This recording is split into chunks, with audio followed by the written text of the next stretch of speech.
Telugu digital media network లో political కేటగిరీలో number 1 కేవలం 72 గంటల్లో 1,50,00,000 వ్యూస్ పైగా పాపులర్ టీవీ నెట్వర్క్. మీ పేరండి? నా పేరు రామకృష్ణ.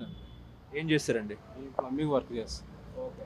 ఇప్పుడు దేశవ్యాప్తంగా లోక్సభ ఎన్నికలు వస్తున్నాయి కాబట్టి ఎవరు గెలుస్తారు? మోడీనా, రాహుల్ గాంధీయా? ఎవరు ప్రైమ్ మినిస్టర్ అవుతారు? మోడీ అయితేనే బాగుంటుంది. ఎందుకు మోడీ గెలవాలి? మోడీ గెలవాలని ఎందుకంటే మన దేశం ఇలా ఉందంటే కారణము మోడీ. ఆయన తీసుకొచ్చే విధానాలు అన్నీ బాగున్నాయి. ప్రజలకి సామాన్య వ్యక్తులు ఉండడానికి మన దేశంలో స్వేచ్ఛగా తిరగాలంటే మోడీనే ఉండాలి. లేకపోతే మళ్ళా మత కలహాలు చాలా ఉంటాయి కాంగ్రెస్ వస్తే. ఇప్పుడు అయోధ్య రామ మందిర నిర్మాణం ఎట్లా ఉంది? బాగుంది. మన కళ కదా ఇది. అయోధ్య రాముడు అనేది మన హిందువుల హక్కు. మన దేశానికి రామ మందిరం కావాల్సి అది ఎవరు చేయలేని విధంగా రామ మందిరం మోడీ తీసుకొచ్చిండు. బాగుంది. దేశ రక్షణ ఎట్లా ఉంది? బాగుందా? అదే మోడీ రావడానికి కారణం అదే కదా. దేశ రక్షణ కోసం ఆయన పోరాడుతున్నాడు. ఇప్పుడు చైనా ఉంది, ఇంకా చాలా ఉన్నాయి కదా. అది మనకి అదే కాంగ్రెస్ ప్రభుత్వం వచ్చింటే వీళ్ళకి చైనా వాళ్ళు దోసుకొని పోదురు మన ఇండియాని. బార్డర్లో కానివ్వండి, పాకిస్తాన్ బార్డర్ కానీ, మన చైనా బార్డర్ కానీ, ఇవన్నీ ఎక్కడెక్కడ ఆయన నిర్మూలిస్తున్నాడు. అది బాగుంది. ఆయన ఉంటేనే మన దేశానికి రక్షణ.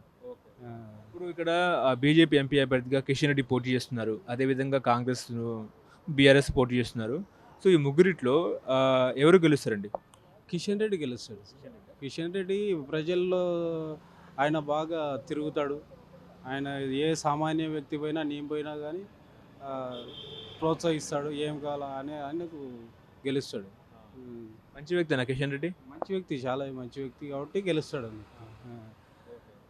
ఇప్పుడు ఎందుకు ఓటు వేయాలి కిషన్ రెడ్డికి? ఆయన మనకి మన పేదలకి ఏమి కావాలో అది చూసుకుంటాడు. ప్రతి ఒక్క బస్తీ తిరుగుతాడు, ప్రతి ఒక్క సమస్య తెలుసుకుంటాడు. ఇప్పుడు గెలిచినాను కదా అనేది నేను ఇంట్లో కూర్చోడు. ఆయన నెలకోసారైనా వీధి తిరుగుతాడు, సమస్యలు తెలుసుకుంటాడు.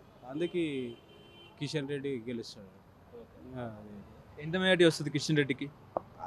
అంచనా అయితే తెలియదు కానీ గెలుస్తాడు. మోడీ వస్తే మళ్ళీ దేశంలో మళ్ళీ మత చిచ్చు పెడతారు, రాముడు దేవుడు. ఇప్పుడు ఉందని ఇప్పుడు 10 ఏళ్ళ ఏం లేదు కదా.